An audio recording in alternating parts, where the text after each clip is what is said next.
Welcome to the Commonwealth Club. I'm George Hammond, Chair of the Humanities Program, which organized tonight's event.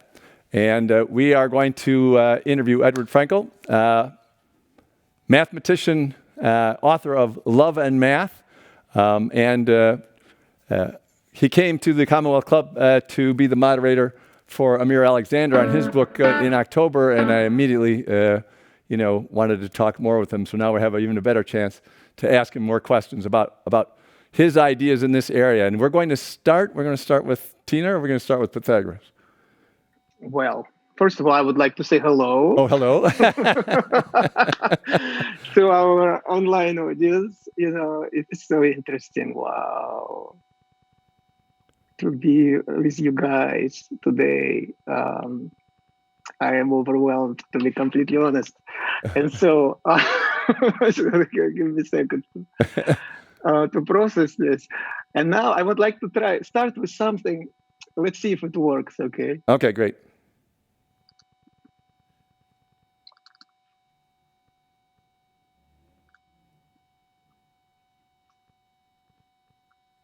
Actually, no, hold on. Not quite. I have to do this. I'm new to this, so please bear with me. Yeah.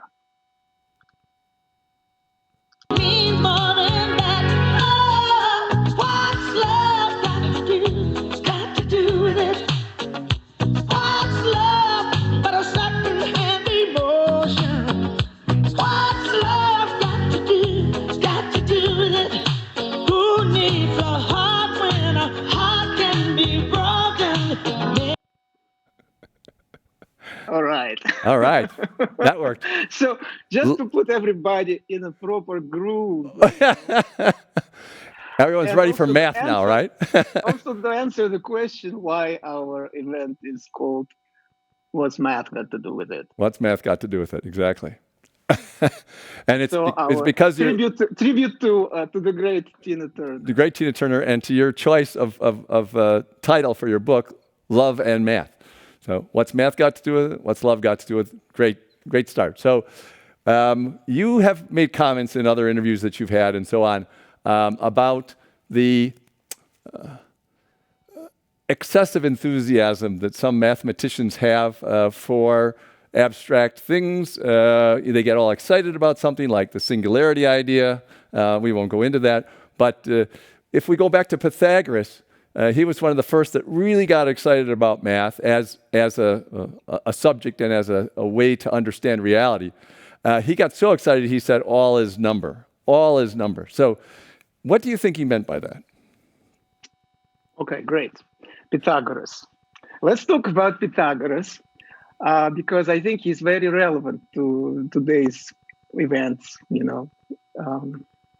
First of all, just a couple of things about him. So he lived about 2,500 years ago. We learn his Pythagoras, the theorem named after him, Pythagoras theorem. It is a big question whether he was the first one to discover it. Perhaps there were others in other parts of the world who did it at the same time or earlier. And of course, kids in our classrooms discover this theorem every year, Mm-hmm. So it's something that is a big part of our culture. Interesting stories of the name. Why the name Pythagoras? So the one version, Mm-hmm. which I heard from a friend of mine who's an archaeologist, is that Pytha is referring to Pythia, so it's oracle, Mm-hmm. who was a woman oracle Mm-hmm. in Delphi, right? And so the father of Pythagoras, who was a jeweler and a commerçant of the ear, and he traveled to Delphi to get advice on his business. But when he arrived, the oracle said, "Why are you asking me about your business? Actually, your wife is pregnant." Yeah. With a son. He did not know it yet. And he is going to change the world. Mm. He's going to change the world. And so Pytha is for Pythia, and Agori is a boy, or Agoria is boys. Pythagoras is an oracle boy. Mm-hmm. So oracle boy, oftentimes we ascribe to him this sentence, all is number. But I think it is a result of bad translation. Mm-hmm. I think actually the most naive interpretation of it, which one could say, something like, there is nothing but numbers. So everything can be reduced to a number, Right. okay, or something of that nature.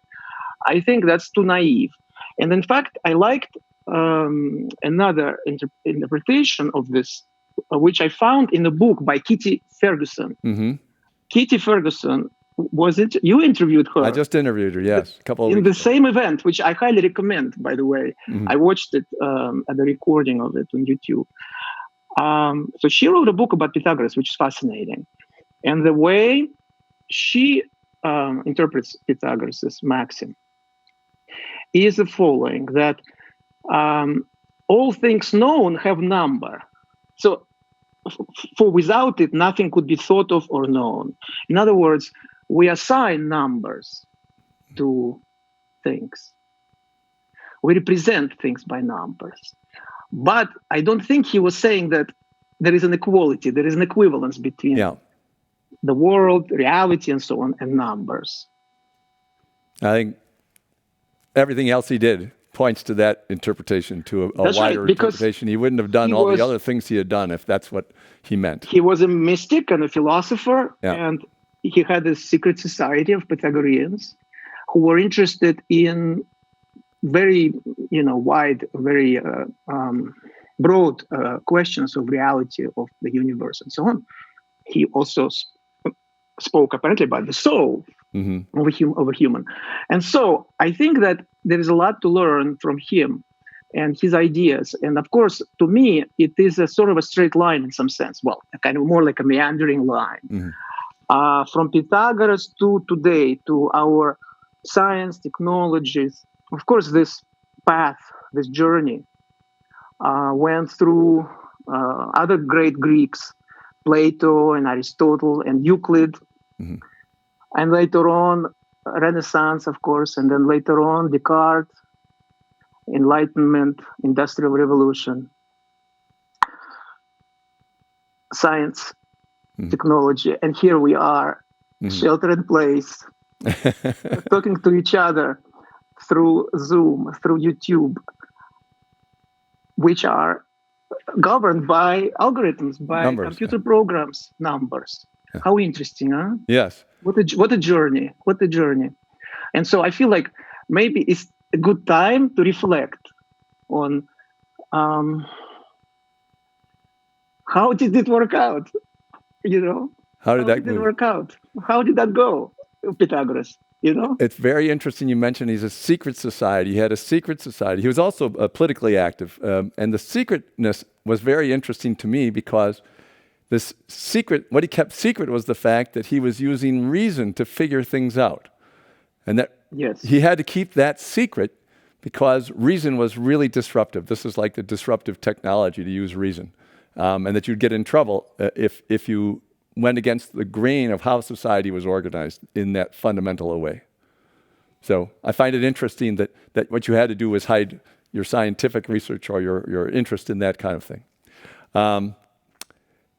So let's go a little bit to your part of the love part of your book. To me, that was really, really fascinating was not only your parents, who seem to have been so supportive in so many very difficult situations, but all the different teachers, because you wrote papers with famous Russian mathematicians when you were 18, 19 years old and so on, and then they became famous because they were smuggled out of the Soviet Union, et cetera, et cetera. So true story. And your timing was perfect when you were asked to come to Harvard. It was the same time that Gorbachev was opening up the travel. So is your timing always that good? Because that's awfully lucky. I've been wondering about that. I feel like my life in some ways, like now I'm old enough to kind of reflect a little bit.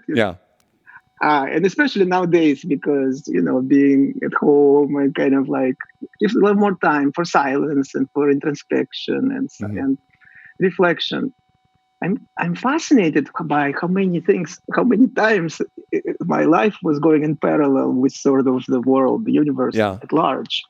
But this was one of the things that I was locked down in some sense in the Soviet Union. There was no opportunity whatsoever that I could imagine that I would ever be able to get out. In fact, in Soviet Union, I also faced discrimination and adversity. That I was not allowed to the university because of Jewish background, and so on. I talked about this in great detail in my book and so on. So I'm not going to get much into that now. But I'm just saying how different. Also, 1984, for instance, there was the year when I was failed at the Moscow University on false pretenses. And of course, George Orwell. So, and then as soon as I started, but then, like you're right, I was benefited greatly from kindness and generosity of some really amazing human beings who took me under their wing and mentored me and guided me into the world of mathematics. So I started doing my research early on and was invited to visit, like you said, little known school in Massachusetts. Starts with an H. Don't you hate it, like how people sometimes say, when I was at Harvard? Yeah. I just hate that, so I always say, yeah, just a little school in Massachusetts. So, usually they were there for about a week, though. Yeah. When the ones that say it the most often were there for about a week for some reason. I don't know. There is something about it. Yeah. I always find it fascinating. But I was invited just at the time when the borders were opened by Gorbachev, by Perestroika, so I was allowed to leave. Not a day too soon. It was just a time. So yes, and so then coming to America and so on, and so I feel like, it's interesting because in a way it was important for me. Now when I look back to that I grew up in Russia, Russia has this, it's very strange. On the one hand, this incredible tradition of knowledge and art and incredible literature, music and so on, but then also that this terror and violence and all the darkness, and so now seeing and appreciating how I carry all of that, the good, the bad, and the ugly, and all the whole spectrum. But also how I went into mathematics, it was not by chance. I was pushed almost in so many ways. I was pushed into it because there was no, for one thing, there were no other opportunities. But also, I think there was a bigger reason, which I think is also, if we talk about this sort of correlation, how one human story can also tell us something, reveal something about a bigger story of a civilization, of a world, of a I don't know, of country, civilization, whatever you want to call it. It was we now shelter in place. It's for me, mathematics was a shelter. It was a place where I could survive all the cruelty that I experienced in the real world around me. So I had to create this a safe haven, where everything was pure and perfect and honest, so, but of like course, your own republic, like Plato's Republic. Yes.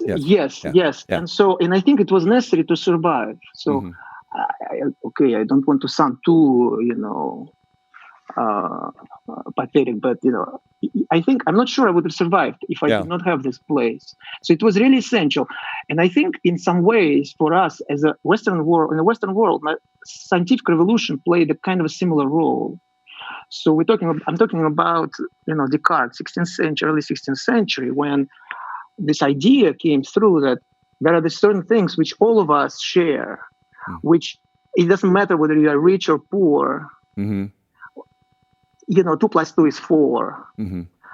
There are certain things about life, there are certain facts, and there are certain ways that we can talk about them, like you said, with reason. Of course, going back to Pythagoras, so that's where it started. That's the discovery, I think, that the great discovery that Pythagoras and the other Greeks made.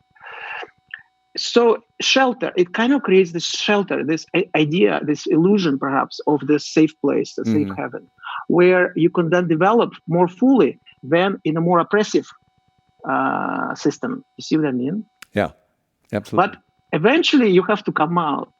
Eventually you have to come out and experience life, not in terms of some idealized, pure Platonic forms, but life as it is, life with all of its beauty and cruelty, perhaps also, and sadness, happiness and laughter, all of it. So how do we integrate? How do we integrate all that? You see, that's what I'm You're wondering. reversing Plato's cave analogy. You found yourself in the light, and then you want to go. You have to go back in the cave.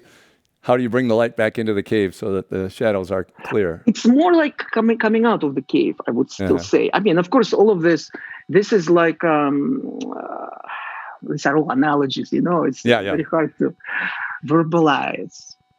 But I just feel like, yes, he discovered reason. Why? Because it gives you a sense of safety and control. So you can talk about things, and there's logical sequence and so on. There is this idea that something that you have a certain understanding of what's going on, and therefore there is less fear, there is less anxiety about what's going to happen to you. You see, so it is a great tool by which, but also a great tool for exploration. Because doing science, mathematics, it's also a game. It's kind of like we're playing these games with each other, and we create all these gadgets. Like, look at the technology that we are using today. I mean, what is happening right now is amazing. Like, Yeah. I am speechless, honestly, just in terms of like how things progress. I'm old enough to remember when I had to type an email on a terminal, like in that little school in Massachusetts at the Yeah. beginning, and now look what we can do. So that's how far we can go. And we're just starting. But I'm just starting. And Yeah. so in this respect, but then what happens is, do we remember still who we are? And when we benefit from all this greatness and from all this efficiency, connectivity perhaps, and so on. But do we also lose something? Do we also lose something in the process? And I think that, so maybe let me show you something. Since Yeah. Zoom gives us opportunity to do this multimedia stuff. Yeah. So Yeah. why not use a little bit of that? So the first exhibit A I want to Okay. I want to share. Okay, Carl Jung, who is, for me, is sort of like guiding me a little. His work has been guiding me not only in recent crisis, in this current crisis, but just in general. I think he had seen a lot of things much earlier than others. So I want to show something here. I hope you can see it. Okay, so this is from his book, which he wrote just before he died in 1961. It was published in 1964. It's called Man and His Symbols. Great gains have resulted from the evolution of civilized society, but these gains have been made at the price of enormous losses, whose extent we have scarcely begun to estimate, you see. And then primitive man was much more governed by his instincts than rational modern descendants who have learned to control themselves. But in the process, we have divided our consciousness from deeper instinctive strata of the psyche. You see, so modern man does not understand how much his rationalism has put him at the mercy, because all those things, they're still there. So I find a shelter. As a kid, I found a shelter in the pure world of mathematics. So I would immerse myself in that world, but I would still have to come out. I'll have to deal with people and so on. Right. I was not prepared for it, you see. So the reason can take you only so far. So, and he says, a man has freed himself from superstition, or so he believes, but in the process has lost his spiritual values to a positively dangerous degree. And then his moral and spiritual tradition is disintegrated, and he's now paying the price in worldwide disorientation and dissociation. Now, I don't want to sound gloomy or anything, So, but how close? Don't you feel? I can just feel how close he is to just describing. It could have been written yesterday, Yes. And as scientific understanding has grown, our world has become dehumanized. A man feels himself isolated in the cosmos because he's no longer involved in nature. And I love this one. Thunder is no longer the voice of an angry god, nor is lightning his avenging missile. No river contains a spirit. No tree is the life principle of a man. No snake, the embodiment of wisdom. No mountain cave, the home of a great demon. No voices now speak to man from stones, plants, and animals. I come out now and I go to, I live close to Tilden Park. Now, for the first time, maybe in my life, I start hearing those voices. Yeah. How interesting. And, I've been asked, I've spent the last a few weeks, honestly, asking for forgiveness, honestly. So, I mean, it might sound a little weird.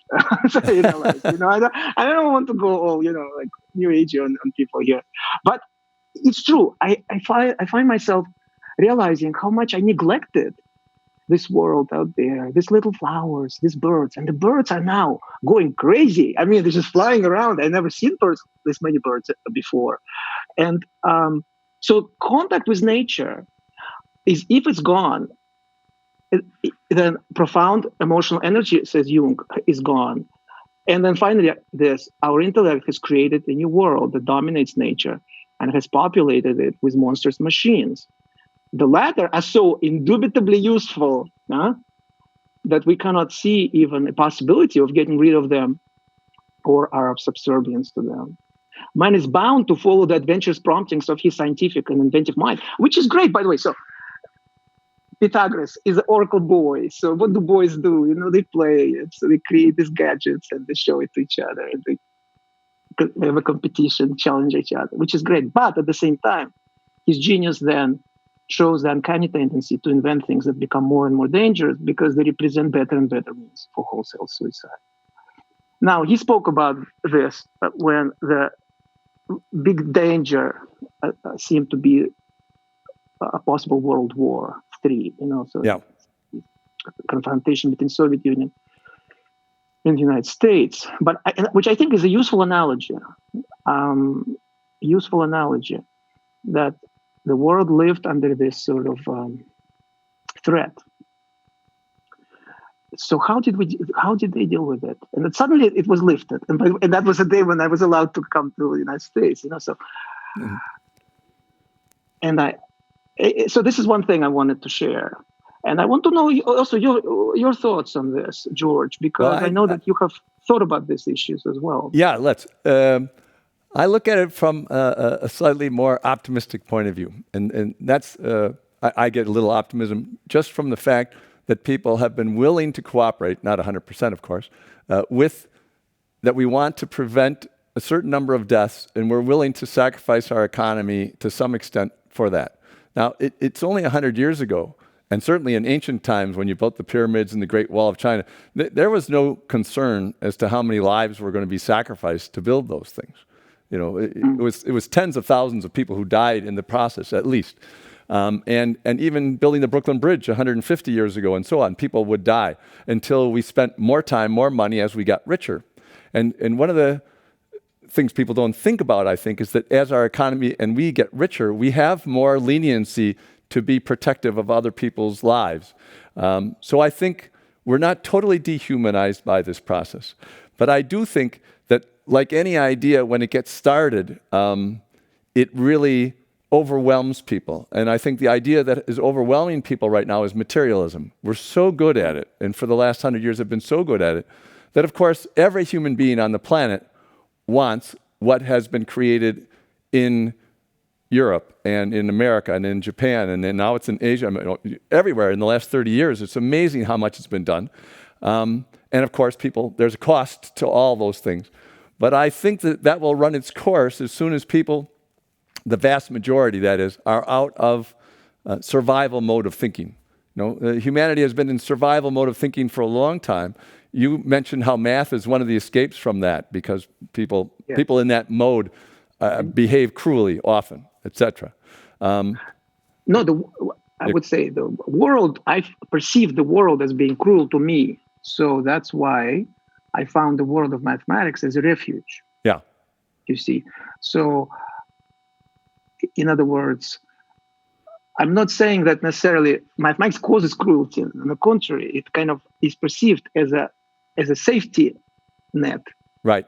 Because also the mathematical idea, for instance, this idea of determinism, which I have been pondering, lately for various reasons, and I'm really fascinated how this idea, which actually, 200 years ago, this was a prevailing dogma of the scientific world, because that reflected the understanding that people had in physics of the era. But since then, so many dramatic developments have happened in physics, specifically quantum mechanics, quantum field theory, Einstein's special relativity, general relativity, which completely turns things upside down. And yet, today, a lot of physicists still cling to this idea. Now, it is possible that some new theories will be developed which will somehow negate what we understand now, but they speak as if modern physics tells us that the world is deterministic. And in this respect, so I actually, again, I would like to use multimedia, if you don't mind. No, right ahead. But you have something to say. No, we have a lot of questions coming in about your math theories, which we're going to get to, just to make sure that everybody knows. We'll be getting to his math theories and the questions that you're sending in about this. I'd like to lay a little bit more groundwork first, but you can go with this. The idea of determinism is based upon everything at one point all being known.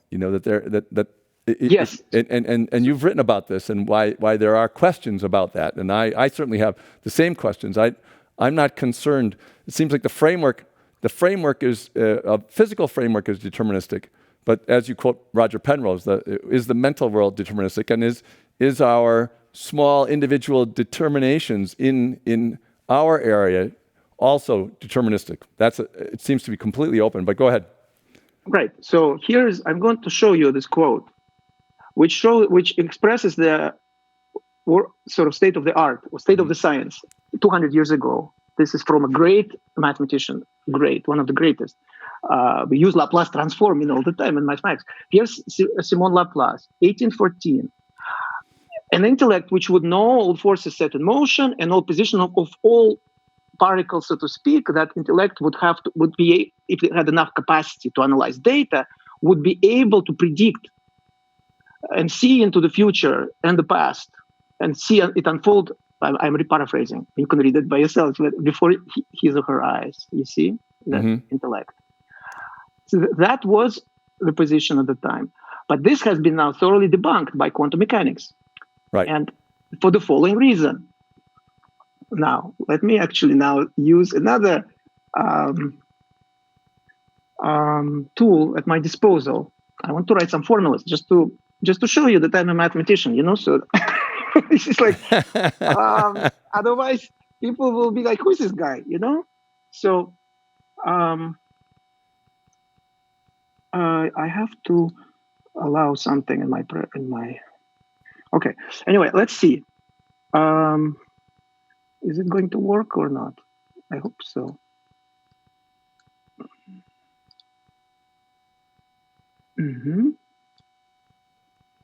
Okay.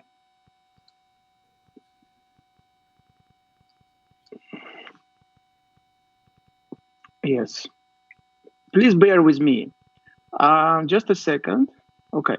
So I think I can write. Can I?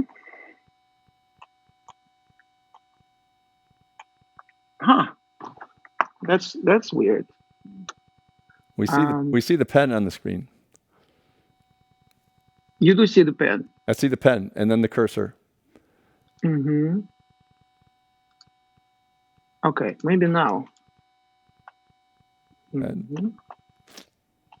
All right. So something is off. Yep. Something is off. All right. Yeah. Anyways, I was going to say, the thing is that the equations of motion, to be a little bit theoretical about it, the equations of motion are second-order differential equations. So, for instance, Newton's second law is that force is equal to mass times acceleration. Acceleration is a derivative of velocity, and velocity is derivative of the position. So the equation is second-order derivative equation. And therefore, for initial condition to solve it, it is not enough to know the positions of the particles. You also have to know the velocities of the particles, or equivalently what we call momenta, which is basically mass times velocity, right? So in other words, for the Laplace program to work, the Laplace program, which I have just explained, right? You have to know, and as the initial condition, you have to know the positions and the velocities of all particles, right? Right. But what does Heisenberg uncertainty tell us? It says no, you cannot do that. Uncertainty principle, it says you cannot know both position and momentum. Checkmate. You cannot do this, so it doesn't work. I'm sorry, Laplace did not know it.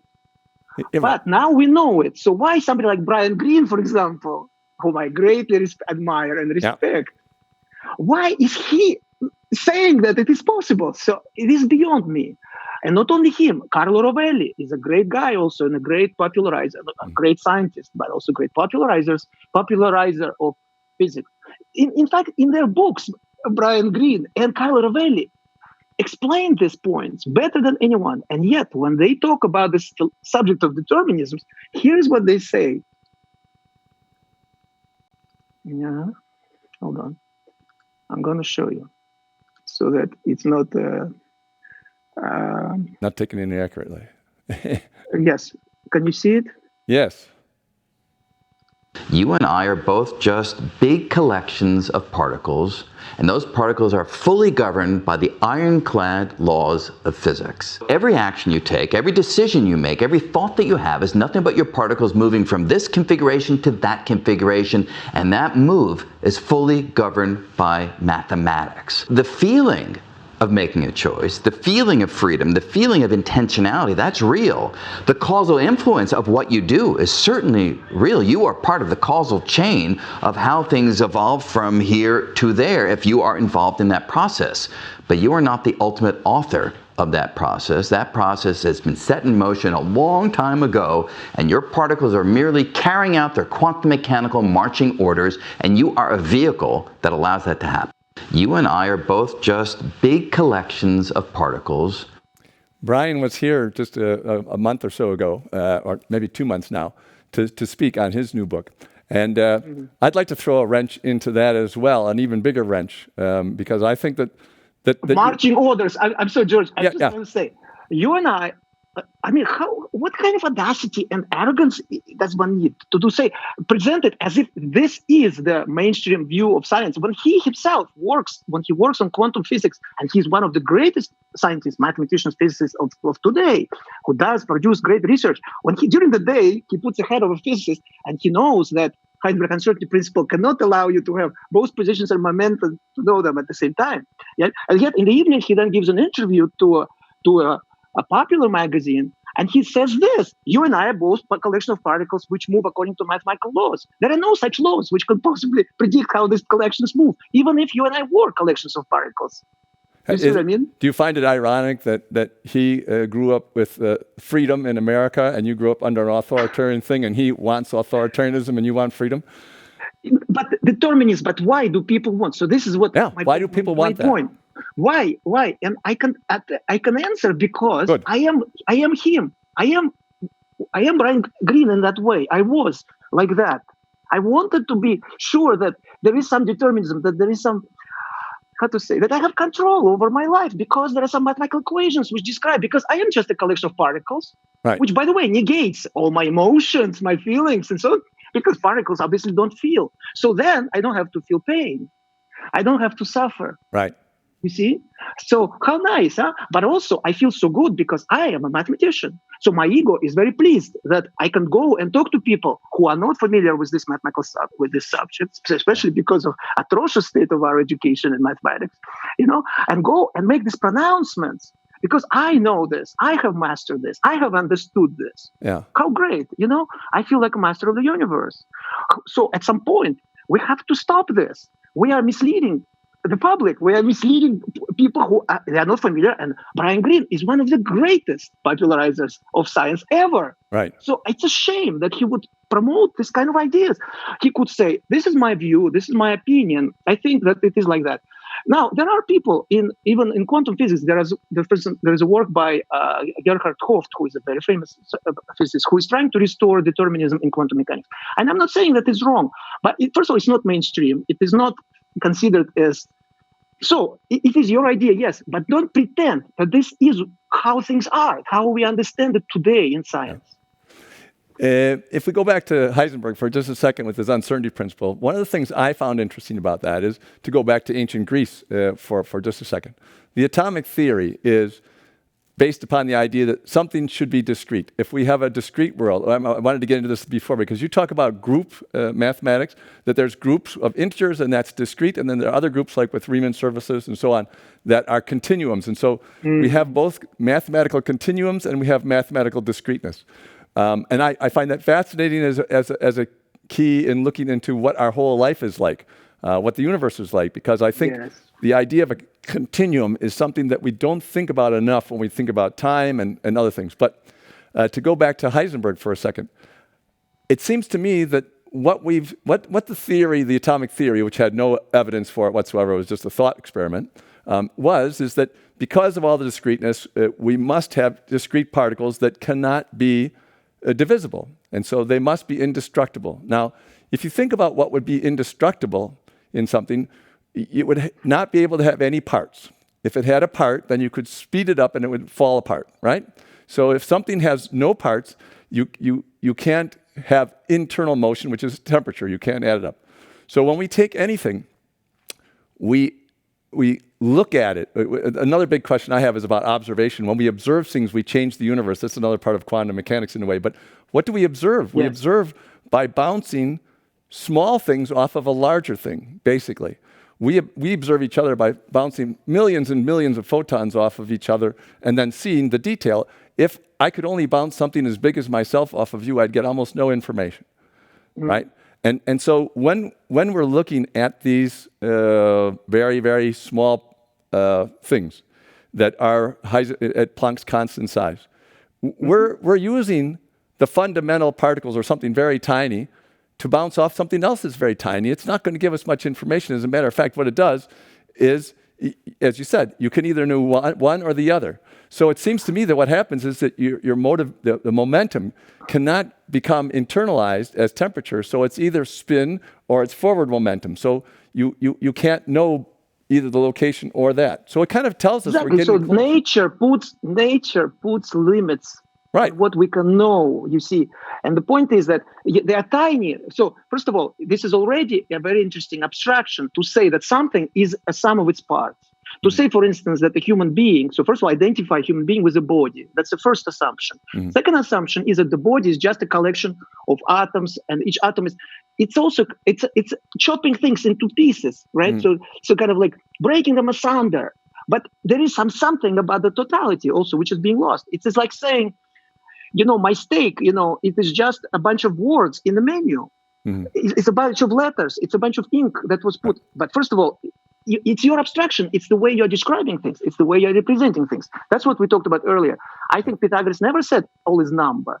Right. He's only said all is represented by number. But when you represent something by number, please don't forget that something was before. You did this. It's not, the representation is not the same thing as the thing itself.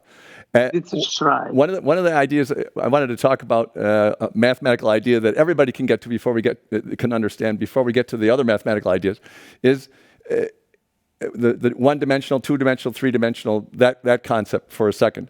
But if we had a perfect map of the planet, it would have to be identical to the planet itself. That is, it would have to be just as big, contain all the information, and so on and so forth. And so that's not a useful map. Because it's just a copy of the entire thing, and we don't have enough material to make those kind of maps. So a map is a representation, but it loses lots of detail when it's done. And math yes. is a lot of representation. Yeah, well, the map. There is a map of. It's a map. There is a park. I live in Berkeley near Fielding Park, so I have a map of Fielding Park. I can look at it all day long. It's very different from actually going in there and looking at the flowers, listening to birds, talking to the trees over there. Again, I don't want to go all new age on you, but you know what I mean? Like, it's completely different. Or a steak is not the same as what is description in the menu. But even, see, here's the catch. Even if you identify a body with a collection of particles, nature, in modern understanding of science, nature puts limitations even for that. You cannot know the momenta and coordinates of those particles at the same time. Therefore, or you know them with some error, and this error gets magnified because obviously most systems are chaotic. They have sensitive dependence on initial conditions, we say. So therefore, your project of describing things all the way into the future collapses within seconds. You see, even if you have the capacity, computer, and so on, it doesn't work. It cannot happen. Now, and I'm not going to get into details. People do incredible contortions and trying to revise all theories, introducing hidden variables, non-locality, and all kinds of stuff, just to save determinism. Some physicists do, and I respect that. It's very interesting, to study this. But I would like to ask them a much bigger question: why are you so wedded to determinism? Why you want it? so much. What has it done for you lately, determinism? Look around. Look around. You happy now? Shelter in place? You happy? This is, you see, it's a bit as a joke. I'm saying that. No. But not, but Why are you also so not, wedded to it? because Yeah, I have. why are you so wedded to I think I have an ironic answer to that, and I think it's partially fundamental to what's going on, because I think in the fight between religion and science that some people engage in, they want to make sure that they don't have responsibility for their actions, as is said by religion. And in order to do that, if it's determinism, you don't have any responsibility for your decisions, and therefore you'll get But wedded also to you that feel thing. And ironically, you get rid of religion, but you're still worried about the ideas of it. Yeah. Exactly. Ironically, we scientists, because we are so educated, Yeah. we are so religion. Come on, I mean, it's like, what are the stories? But at the same, so you reject those ideas, you reject those symbolism, but then you fall into the trap of the Laplace demon. Actually, Right. I did not invent this term. Laplace. I just quoted Laplace. So he expressed this idea of determinism 200 years ago. You fall. So you want to be the slave of Laplace demon, and you think it's better than be a slave of Almighty God. Why? Right. Why?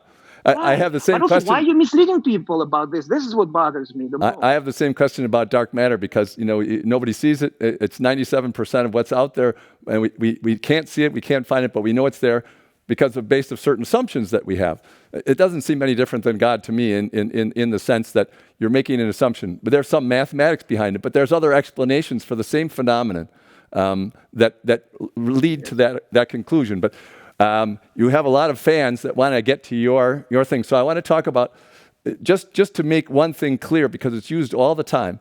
There's zero dimensional points, there's one-dimensional line, there's two-dimensional spaces, there's when we get to three dimensions. But all those are maps. There is no line that's only two-dimensional in existence. Yeah. And we have to understand it, because in quantum mechanics and other things, it's taken as if that's the reality, whereas quantum mechanics basically is a map, which is very, very helpful, but it leaves out the details of how it happens. No, look, and if I appear emotional when I talk about this, please do. Is because I am actually speaking about myself and about my own hang-ups. Because, I might appear to be talking about Brian Greene, but I am talking about my own misconceptions, about my own fears. It's really, I take it very personal. And I have to say, the last few weeks, due to various circumstances, I had more time on my hands to think about these issues. And I am really struck by how much I'm actually, it's always easy to say this, other people have all these misconceptions. How many misconceptions I have? And I'm glad you mentioned, for example, this idea about continuous versus discrete. Yeah. So I talk about those groups, because I thought that was fascinating idea in your book. Yeah. I recently came across this amazing ideas about the intuitionism in mathematics. So there was this mathematician Brouwer, Dutch mathematician Brouwer, Brouwer, who had a totally different view of numbers. He did allow infinite expressions for numbers, but he basically said that at each moment in time, you can only have access to finite string of digits. You see, really fascinating. And so, whereas in the usual sort of approach to mathematics, we assume that all these infinite strings exist. They have this sort of Platonic existence. And for instance, if you have a number like pi, yes, it has a sort of never-ending expansion in decimals. But for pi, we do have algorithms for computing those decimals, right? So in some sense, they are finite. So there is a finite text, there is a finite program which can produce the thousands digit, the millions digit, nth digit for every n. So that's fine. These are called definable numbers or something. So it kind of like resonates with our modern understanding with computers and so on. The things that are real are things that we can compute in finitely many steps. So this was this guy's idea of Brouwer's. It's not mainstream at all. And I used to the old Edward, who is like, sheltering in this pure Platonic world. Certainly that idea was anathema to me, because I don't want time. I want timeless. Yeah. I want eternity. I want to be in a place where everything is just so blissful and eternal. You see, so I I see now that I was very sold on this idea of Platonism, for instance, which again, it's a beautiful idea, but one has to see limitations. I think one should never completely sell to oneself to a particular narrative. It is a narrative too, Right. and there is another one. There is intuitionism of Brouwer, and Brouwer says, "Look, you can have infinite, but it's potentially infinite. So you can every moment you can only have access to find, and it has very interesting consequences, because, for example, you cannot divide real line, for example, anymore into two parts." There was a great article in the Quantum magazine, which I highly recommend. By the way, Quantum magazine is fantastic. But also, I love this journalist Natalie Volchova. All the journalists who write there are really top notch. But she is really great. And she had an article recently about this, which actually helped me to locate some interesting literature and stuff. And she really did a great job exposing this work. So there's this physicist now in Geneva, Nicolas Gysin, I guess. Yeah. Who is applying these ideas in physics. And he's basically saying, so there was an article in Nature magazine in January in which he's saying, even classical physics, even before you go to Heisenberg uncertainty and so on, which we talked about earlier, even classical physics doesn't have determinism simply because you can never have access to the entire infinite string of digits for any number, you see. Right.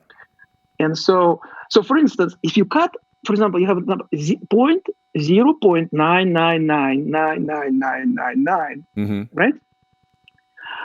What is it? Is it less than 1 or is it 1?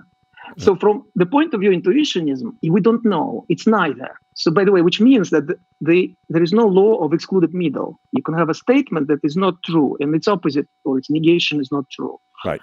So 0.9999999, if you look at it, you cannot tell, because it may well be that it will continue like this, 99999, and then it will converge to 1. But maybe at some point an 8 or a 7 will crop up, and then it's less than 1. And so there's this mathematician who explains this. It's like you cut a cake, and you get 2 pieces, but some of it gets stuck to the knife. Yeah. It's one of those numbers who gets stuck to the knife. And in this respect, by the way, this idea, I was listening to this, and this reminded me of something I want to show you. Just kind of like a little lighter moment. A little lighter moment.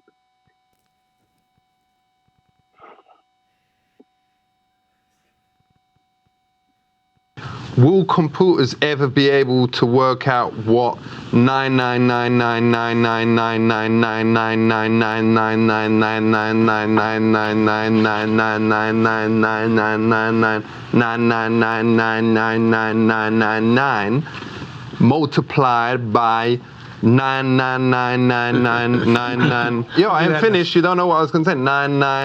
998999999.889.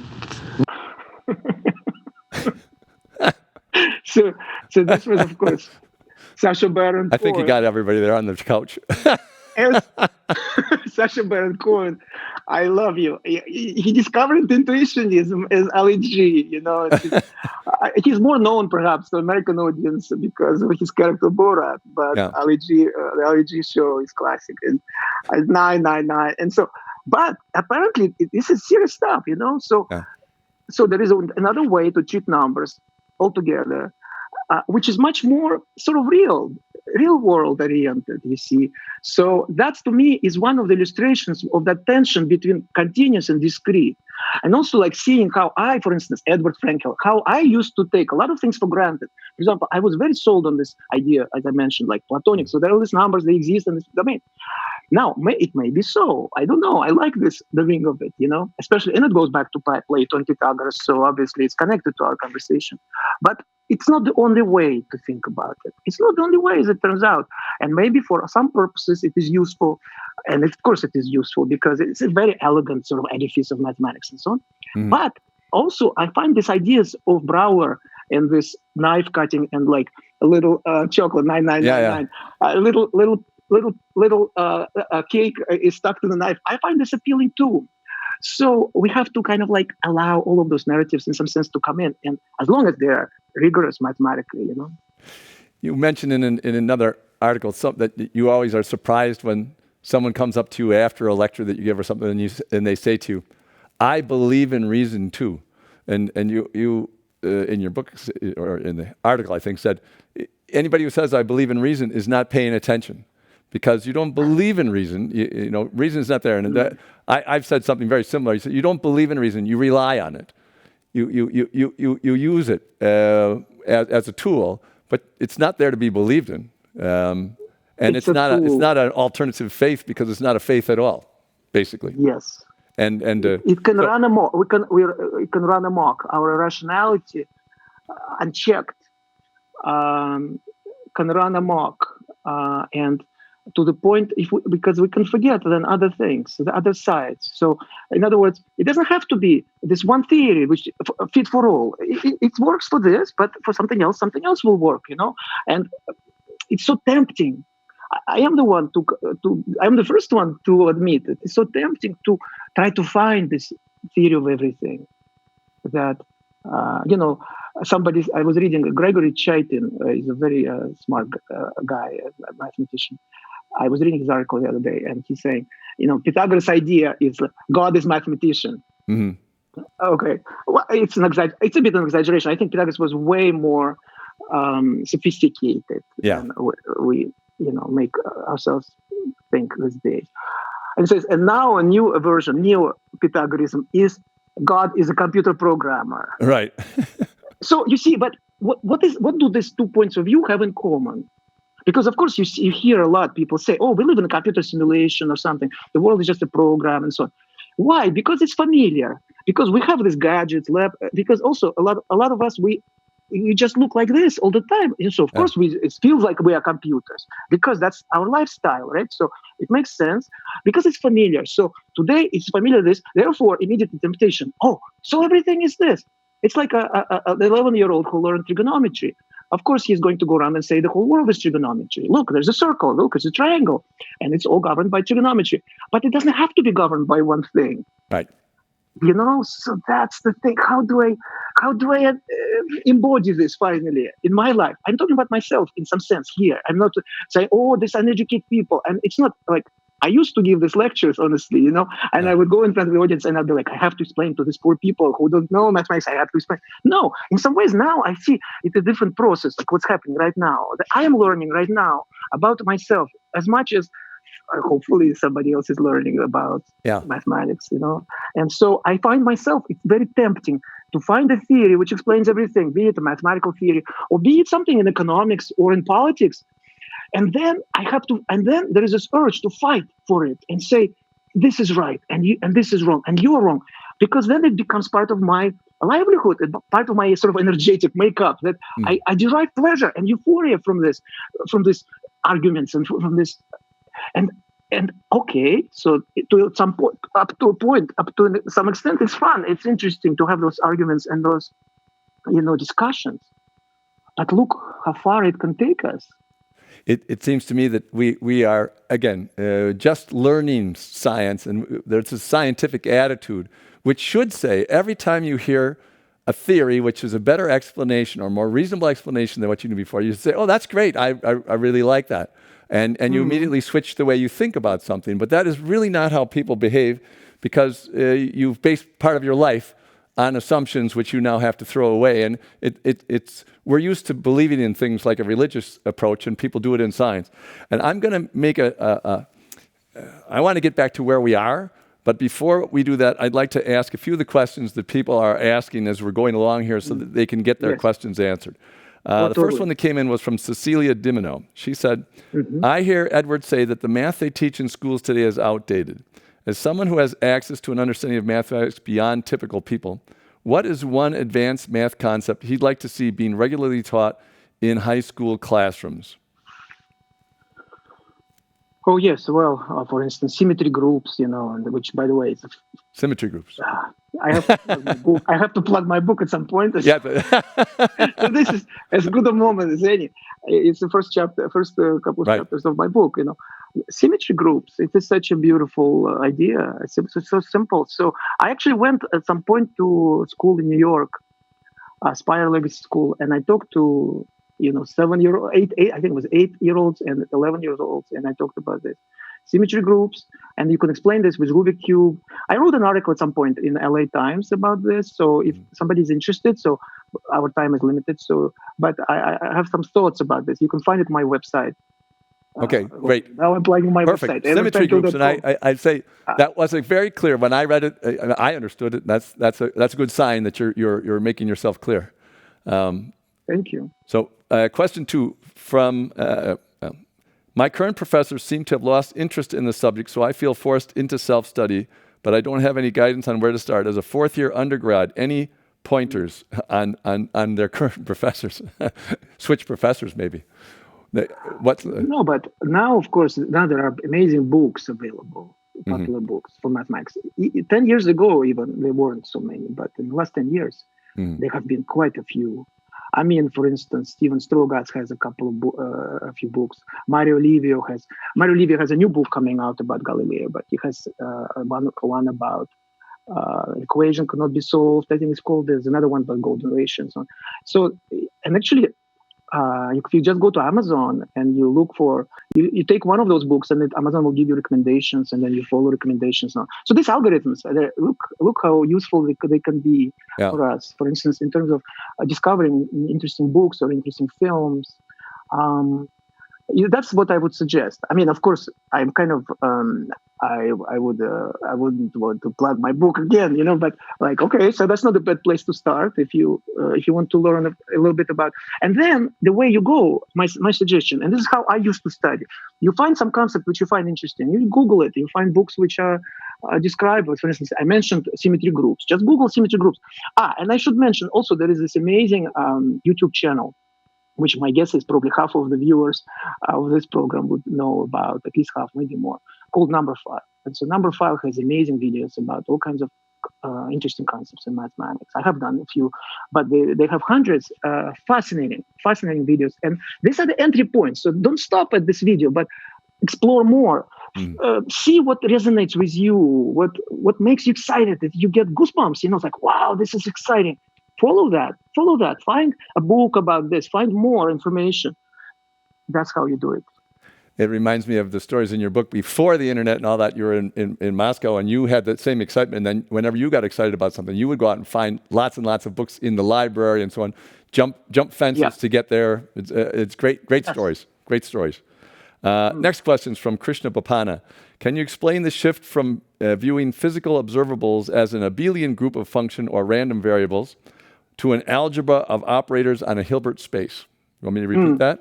Well, no, but we covered that because we discussed the Heisenberg uncertainty principle. Heisenberg uncertainty principle is a direct consequence of the fact that in quantum mechanics, the usual observables like coordinate and momentum are non-commutative. If you take the multiply in one order, it's not equal to the product in the opposite order. It's just fascinating. This was discovered, by the way, more than 100 years ago now, or no, about 100 years ago, 1920s, which I think, it's something has become part of our culture. So, for instance, people, I'm continuing a little bit with my pet peeve, that I talked about earlier. Heisenberg uncertainty people, it's part of our culture. It's woven into our culture. People heard about this. But for instance, there is a very small step from there to understanding why determinism in a Laplacian sense doesn't work. Because you cannot find momentum coordinates, right? So in other words, if you explore just a little more, so this is an example of how mathematics helps to understand this, that physicists realized that there is this strange behavior of physical quantities in the 1920s. And the world of mathematics and science hasn't been the same. Even though people from outside are still being fed the old fairy tales about determinism. It's how fascinating. Well, it's funny. I had a speaker in about quantum mechanics saying that there was a philosophical theory, logical positivism in Vienna at a certain time that influenced the way the early quantum mechanical theorists thought about it, and that was used as the explanation. Never been a good explanation for quantum mechanics since, and logical positivism has disappeared long ago as a useful function. So let's go to, and this is a great question to lead into something that we were obviously going to get to. This is from Matt. What is the similarity or difference between category theory and Langland's program? And you can talk about Langland's program because I think it's a great. I mean, I know your book is partially about that. Yeah. But it's an amazing program and interesting how you got involved in it and pulled into it. Yeah, it's very interesting indeed. So, but it probably, how are we doing on time? I am happy to talk all day long. Yes, we know. I don't want to overload you, George, or our audience. Well, let's keep going. And our great people who do by the way, amazing work with sound and video. So I want to acknowledge the people who I have been in touch with, Mark especially. I warned them in advance that this would go over. Okay. I don't want to be. I kind of feel. No, I want to. As long as they are interested in the conversation, and I think yes, that's okay. So you said they like the Ali G video, right? So no, we can keep talking for quite a bit longer. So I'll put some more videos then. Anyways. So category theory in Langland's program. Yeah, well, category theory is not really. It's something fundamental. So category theory. What is a category? So you see, 20th century or mathematics of the first half of 20th century was based on set theory, which was advanced by Georg Cantor at the end of 19th century. So that every mathematical object is a set. What is a set is never explained, actually. So it's kind of like a thing in itself.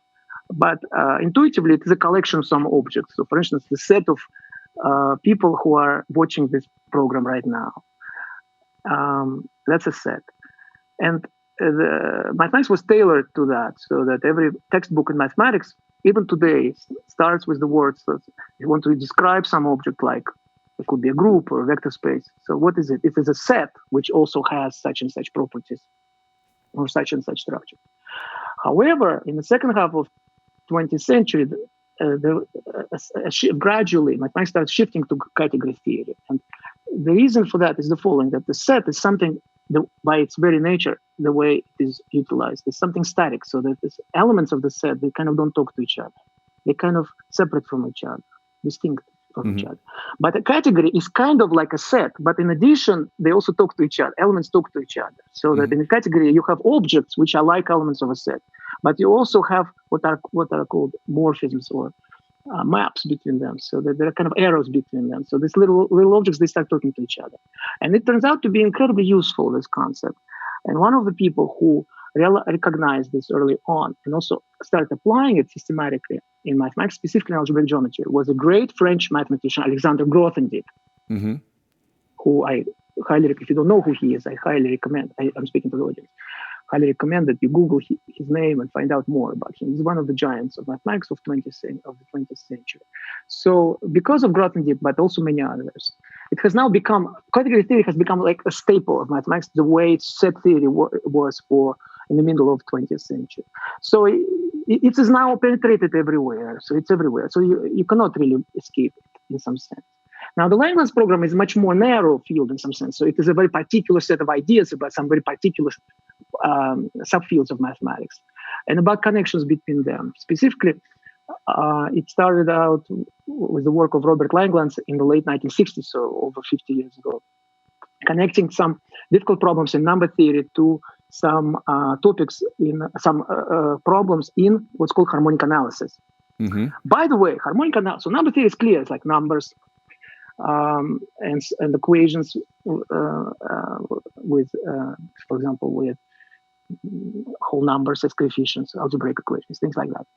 But harmonic analysis is also a very interesting subject, which actually has its origins in music, because we know that the sound, and this brings us back to Pythagoras, because Pythagoras, of course, also one of his big achievements was that he had, in some sense, the first blueprint for mathematical theory of music. Yeah.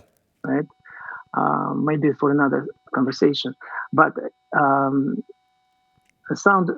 the harmony of the spheres. You know, this idea that there are certain frequencies, that there are certain harmonious frequencies, the consonant frequencies. And of course, then later on, many others, Bach especially, advanced this much further in terms of music. But Pythagoras, I guess, gets credit in representing sound by frequencies.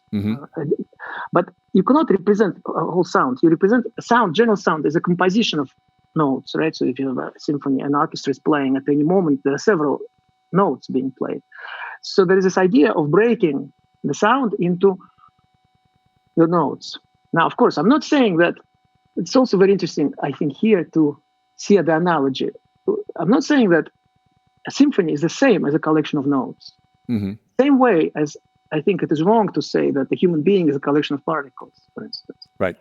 But it is one approximation to it. It's one useful approximation which accentuates, describes certain, and helps describe and analyze certain properties.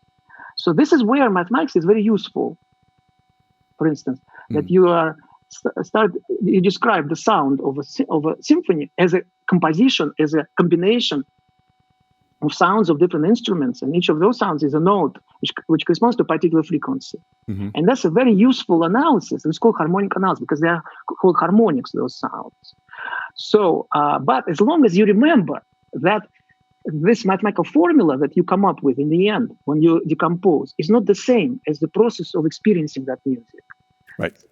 Same way as we discussed before, right? So Yeah. It's a map.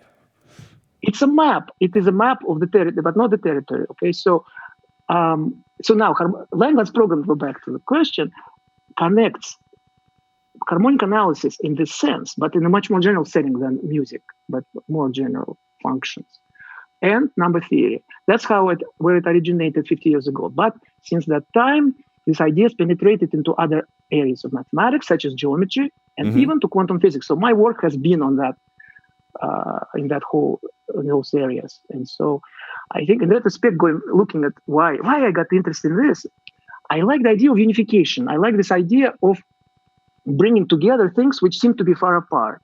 Mm-hmm. I just found it fascinating, and I worked on this. And I think that mathematics, actually, I want to mention this point, which I think is not appreciated enough outside of the community of mathematicians, and even within the community of mathematicians. But mathematics is this universal language. It is some part of our culture which we all share. Pythagoras' theorem has not changed since 2,500 years ago, right? Yep. And there is no indication that next year or 100 years from now it will be different. And it belongs to all of us. Nobody can take it away from us. So this is something very special and precious, I think. There are even court decisions. The United States Supreme Court is on record saying that nobody can patent the mathematical formula because it represents something about the universe, and therefore it belongs to all of us. So it is even decided at this level, you see, at the level of a judicial system. It is something very special. So mathematics is something that unifies, and especially in this day, when there are so many conflicts and tensions between us, and with so much disagreement. Do we even have, sometimes if they're thinking, do we even have anything in common? Can we agree on anything? Well, we can agree on the 2 + 2 is 4, or Pythagoras' theorem. It's true. It is true. It has been true. Not only it was true before Pythagoras, and it will be true after we die. Right. It is something that belongs to all of us, and it is something that it's precious, and that is worth cherishing and admiring and enjoying. You know. It reminded me of an aside that I wanted to bring up earlier when you were talking about the difficulties of getting through in the Soviet Union, but then that math was an opening because other areas were all closed. You always had to be a Leninist Marxist. I think one of the effects of the material culture that we were talking about earlier that has not yet run its course is that a positive one, in my opinion, which is with the pressure on all the different cultures to be economically productive, it's always a mistake to take any part of your group and exclude them and say those people cannot make a contribution, either women or religious groups or any of those subgroups in any culture. We have a long history of trying to be more important than each other and therefore doing this. But there seems to be pressure from an economic point of view to just stop doing that so that your economy has all of its resources operating full tilt.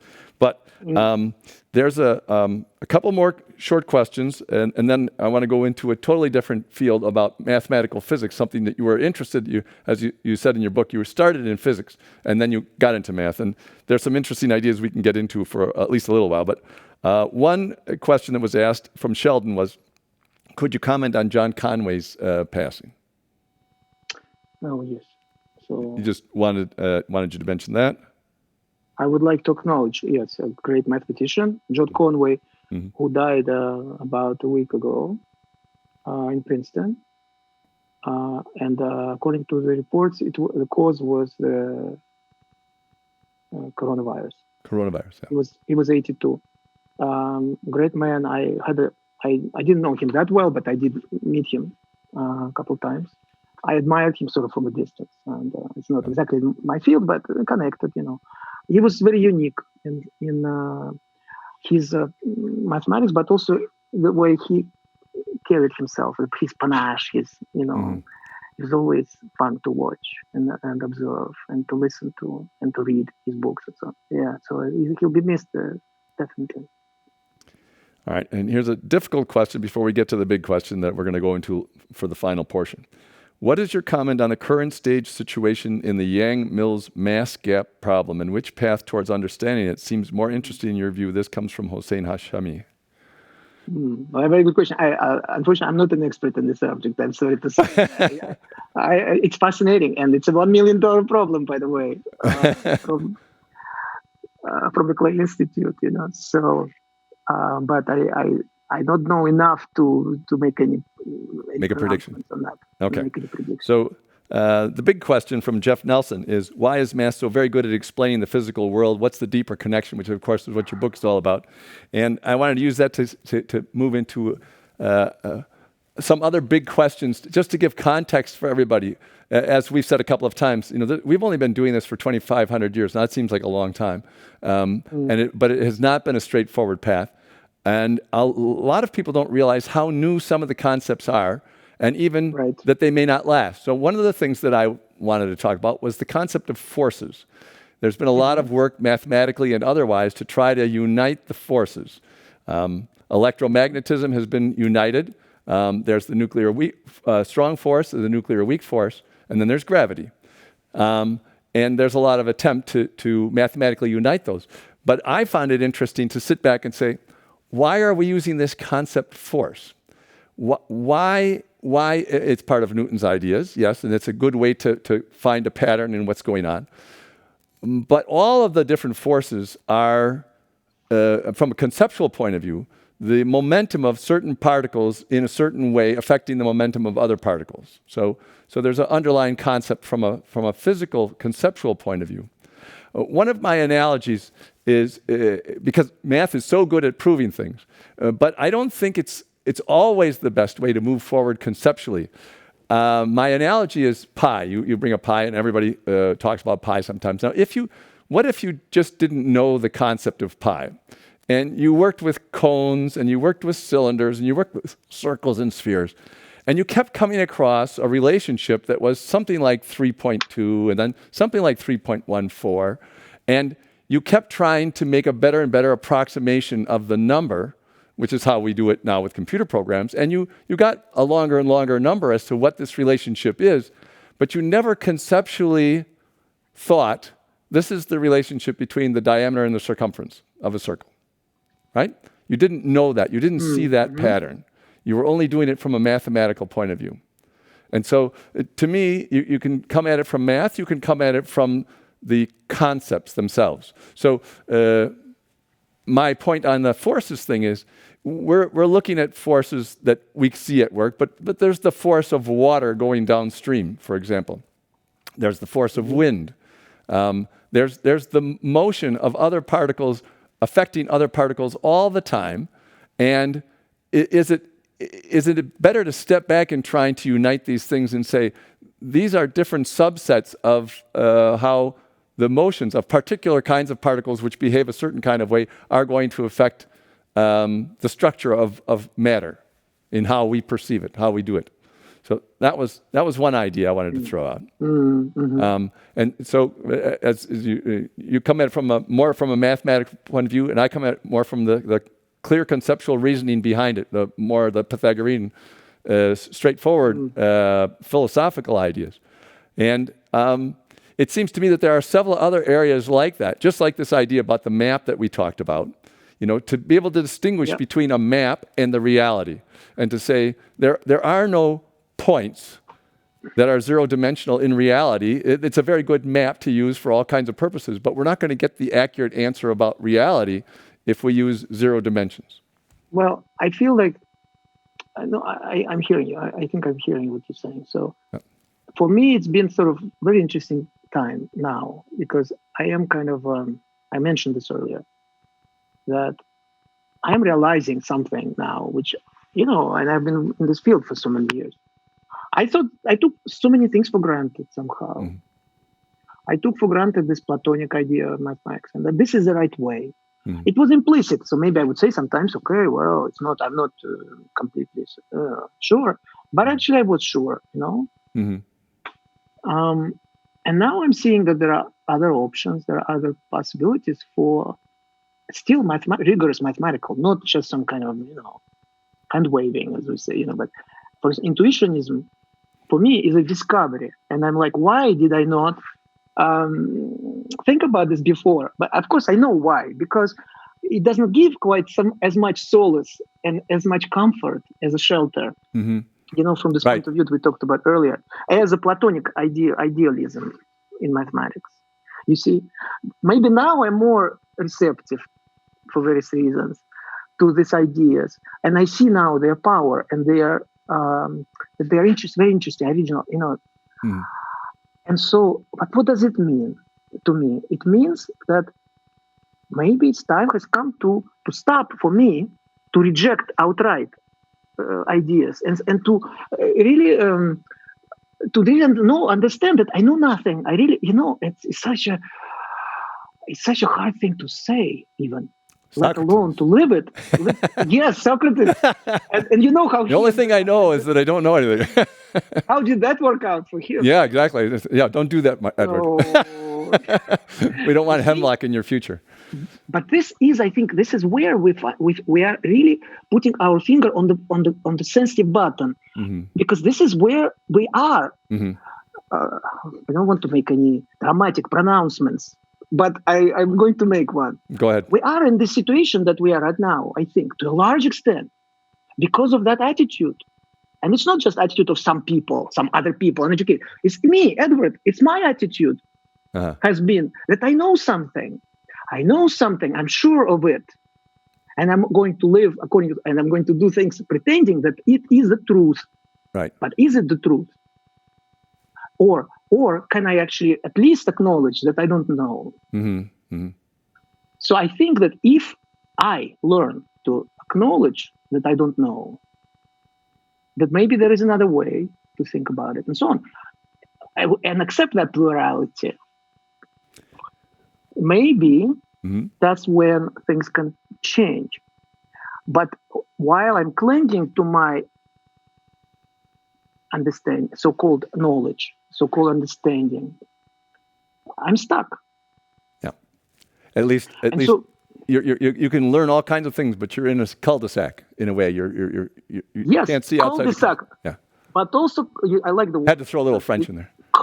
It's cul-de-sac, right? Yeah. But also, when I said that, cult, it is the cult. I would like to call it the cult of knowing, or the cult of pretending to know. Mm-hmm.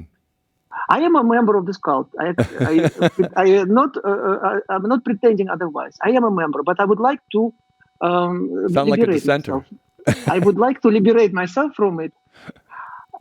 To me, this is what this conversation is about. Mm-hmm. To me, Pythagoras. I actually went last summer. I went to Crete, and I was lucky I was guided by various people to various places where Pythagoras visited and was apparently participated in some important rituals and so on. This was kind of the first maybe moment when I started to see certain things which I didn't see before. This is it. They all tried very hard. Pythagoras, I think, they all tried. And they have pushed it, these ideas, Pythagorean ideas, the ideas of knowledge and rationality and reasoning and so on, which are beautiful and powerful ideas. We have pushed, our civilization has pushed it to the limit. Mm-hmm. And I think we cannot push any further. We need something different now, because this is what I feel we're learning now. Yes, there are various issues we have to deal with, political and so on, but it also beneath a lot of this is some more philosophical, just perception of humanity, who we are, what are we doing, what is life about. And it's not helpful when we say that we are collections of particles. It is not helpful. No. It's over. I think I would like to say, please, it's over. It doesn't work. This is where we look how far we can get with this, but not more, not anymore. We know that doesn't work. It doesn't work anymore. If you want to keep talking about it, 2,500 yeah. If you want to keep talking about it, that's fine. Yeah. Let's allow the possibility that it is not so. Yeah. That I am not a collection of particles. Let us allow this possibility. Don't tell me with such, you have to say, what is the right word? With such confidence. Yeah. We are just collection of particles. Don't say just. Say, maybe we are collection of particles. This I accept. It's fine. Yes, okay, let's discuss. But don't tell me, yes, this is the last word of science. It's a dogma which will stay forever. No, it will not be, because it is like religion. It's not going to work. And it's based on assumptions that we know from science actually are not Which accurate. is wrong, wrong. According to contemporary science, this is patently wrong and false. But but humanity has got thousands of years of experience of having theories where there's contradictions in the theories, and people ignore those for thousands of years as they keep talking. So, right. One of the analogies. Let's allow other points of view. Yeah. We should be. I think what you're saying is we should have at least enough knowledge about ourselves to know we've only got a very small point of view. And you've used an analogy which I really like, and I used it before too myself. Before I heard you use it, so I thought it was very funny. You do it in math, and I do it in philosophy. But it's a puzzle. It's like a puzzle. There's a big jigsaw puzzle, and where I get some of my optimism from is the puzzle of the universe is made up of decillions of pieces, and the decillions of pieces are all moving all the time with respect to each other. So even if you got a little piece of it clear, it would soon be someplace else, and so on and so forth. So it seems like an impossible task.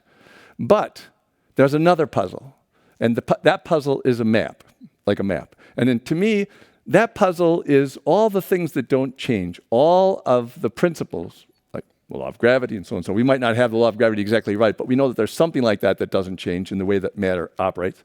And that puzzle is like a picture of a Swiss town on a little lake with mountains, and the reflection in the lake is perfectly clear, so that some of it looks like an illusion, and some of it looks like this. But there's this little town and a little forest, and the forest is all of nature, and the town is humanity, and the rest of it is the metaphysics of the whole universe. And because there's this reflection creating an illusion, you can have people like Shankara saying it's all an illusion, because he's getting that piece of the puzzle clear, but he's not getting the whole puzzle clear, in my opinion. And the nice thing is we could get just the part about us and our personalities accurate in the puzzle. What are the patterns in our personalities? We could get that piece done, even if we can't figure out what's an illusion and what's not, because the pieces are too much alike and the other. But that's only about a 10,000 piece puzzle. It's a difficult puzzle, no question. And we might have, 100 of those pieces clear right now. But that's a puzzle that we can do. We can look for the things. And to me, that's a good way of looking at Plato's eternal ideas theory, Pythagoras' all is number. There is something about this continuum of change which doesn't change.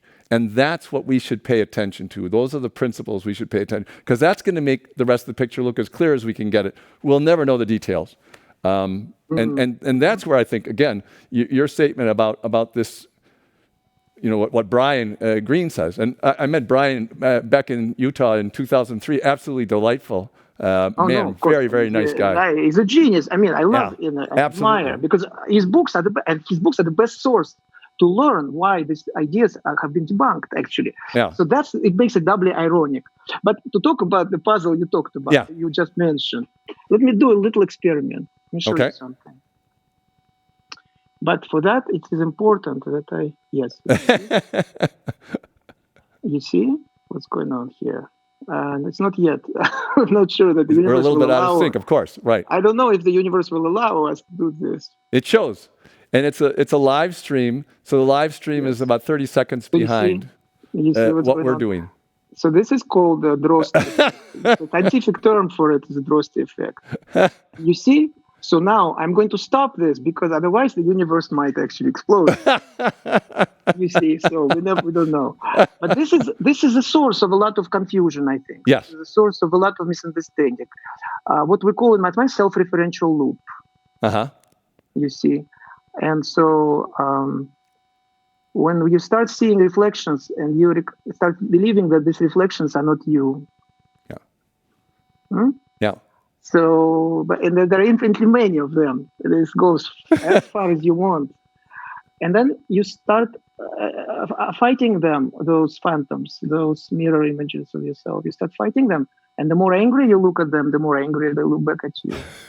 So I always wanted to do this. But it's the first time That was great. able to. It's just So- the narcissism, myth from ancient Greece in the 21st century. Perfect example. This is narcissism amplified. Yeah. Which, you know, This I is know a this is little- what our I math know a has little- done for us. I know a little something about narcissism, so obviously. Anyway, so you see, it's very interesting. And so that's where, by the way, I wanted to mention this too, that limitations, we talk about limitations of knowledge. The greatest ones, they knew it and they tried to convey it to us. So, for example, I would like to show you, since it's been a while since I used multimedia, I would like to show something. It's a quote from Einstein. Okay. So, do you see it? Yep. We have Einstein up. Yeah. So, the most beautiful thing we can experience is the mysterious. So, this is the guy who was the grandmaster of logic, of rationalism, right? Who can be more, right? I mean, there's reason. He has done amazing things. And he was the one who never forgot. What is the source? The source is a mysterious, not a theory that I came up yesterday, and I'm so proud of that I understood it. So now I have to convince everybody else that this is the right theory, which applies in every circumstance. He to whom the emotion is stranger. Emotion. How does a collection of particles experience emotions, I wonder? Yeah. But that's just in brackets.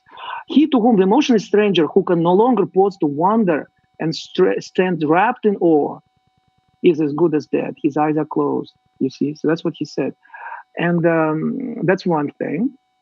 But also, the other person I would like to mention here is Kurt Gödel. Kurt Gödel, the great logician, who proved the incompleteness theorems, showing limitations of mathematics, mathematical reasoning, that a formal system, formal mathematical systems, in other words, a rule for producing mathematical statements using just the rules of logic will never be able to produce all true statements. I'm simplifying a little bit. Yeah. Okay. Very closely connected is the work of Alan Turing, which, of course, is the father of modern computing. This idea that algorithms can only go so far. That, yes, they can do a lot of things, but for instance, there is no algorithm which can answer every question about algorithms. For instance. Self-referential loop. Our reasoning has this weird capacity that we inevitably going to start talking about ourselves. And that's where things start happening in a very interesting way. So is it a bug or a feature? I would say it's a feature. And it's very important to learn this feature to understand the meaning of it, you see. Mathematics is so versatile that it even can point to its own limitations. I think we can all learn from this. A subject which is the most abstract, right? This is the kingdom of abstraction. This is the kingdom of logic and reason and rationality. And yet, when you get to that point, when you get to that level of rigor, the first thing you learn, or one of the first things you learn, is that it can only take you so far. And as you said, we should learn from that. That is, we should learn our own limitations, even though we keep pressing ahead. and trying to learn more and everything. That doesn't, I'm not, and I'm sure you're not interested at all in stopping this process. Just Oh no, making of it, course. just making It's it a more beautiful, rational. it's a And beautiful thing. let's be more rational about this and realize that we may have, that whatever patterns we've seen, we might come up with better patterns. We might give up with a better, more reasonable way of looking at it instead of being stuck in wherever we are. And it's a very good full circle, from the beginning to end with Einstein like that, because that's exactly when Einstein or Newton or Leonardo or Archimedes or Euclid said, "I'm a Pythagorean," they didn't say, I believe everything Pythagoras thinks. What they say is, I'm looking at life in a comprehensive way in which reason is extremely useful, but that's not all there is. And yet there is room for imagination. Right. Yet there is room for the mystery, for the mysterious. Yeah. And our job as scientists, he says, what I read in this between the lines, is that our job as scientists is not to expunge this mystery, Yeah. but to cherish it, to appreciate it. As we go along and we make more and more discoveries and we put them to use in our society and so on, also to appreciate the mystery. Science would be in a lot safer hands if we did that too, because people wouldn't be they'd be happy for all the technology Hubris, that's produced, because the right but they're word not be here afraid that is we're going to hubris. make everybody into Spock. That's and Yes, it's just nobody wants that. basic humility. I think Yeah. we can all use a little bit. It's my opinion that with more reason, people would have much more enjoyable personalities for themselves, and that of course would be for others as well. So we have to come to an end now. That was absolutely great. Can I do something at the end? Sure. I want to end with something. Yeah. Which I really I think is resonating with what we are discussing. And yes, this. Great. With a shout out to we can see it. To my dear friend Nora Esti, who introduced me to E. Cummings years ago. This is one of my favorite poems. And I'm going to, and as a bonus, we are going to get a reading with a Russian accent. Since feeling is first, who pays any attention to the syntax of things will never wholly kiss you. Wholly to be a fool when spring is in the world. My blood approves, and kisses are a better fate than wisdom. Lady, I swear by all flowers. Don't cry. The best gesture of my brain is less than your eyelids flutter, which says we are for each other. Then laugh, leaning back in my arms. For life is not a paragraph. And death, I think, is no parenthesis. E. Cummings. That's a great way to end, Edward. Excellent. Thank you very much. So ends another event at the Commonwealth Club in its 118th year of enlightened discussion.